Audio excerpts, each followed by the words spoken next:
Hello guys! Welcome to my YouTube channel. Ngayon ay tuturuan ko kayo kung paano mag-turn off ng active status sa Facebook. Una, pindutin lang ang ating Facebook application. Then, ayan, kapag nandito na tayo sa ating Facebook app, kung mapapansin nyo sa taas yung 3 lines sa upper part, sa right side, ito, pindutin lang natin yung 3 lines na yon. Then, ayan, kapag napindot nyo na, mapupunta na tayo dito sa menu ng ating Facebook. Ang gagawin lang natin is scroll up nyo lang. Ayan, then kapag na-scroll up nyo na, mababasa nyo itong settings and privacy. Pindutin nyo lang yan.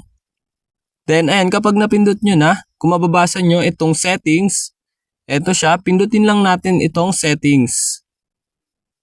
Then, ayan, kapag napindot nyo na itong settings, mapupunta na tayo sa settings and privacy. Gagawin nyo lang kapag nandito na kayo, scroll up nyo lang. Then, hanapin nyo lang yung active status.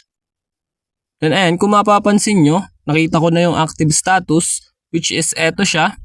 Gagawin nyo lang kapag nakita nyo na is pindutin nyo lang. Then, ayan, kapag napindot nyo na, kung mapapansin nyo, naka-turn na ng ating active status dito sa Facebook.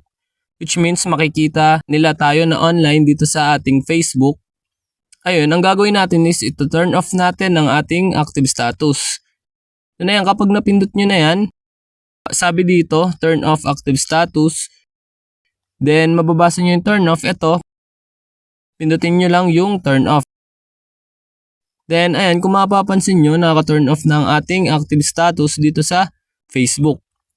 Which means, hindi na nila tayo makikita na online dito sa ating Facebook. Ayun, ganun lang naman kadali mag-turn off ng active status dito sa Facebook. Ayun lang.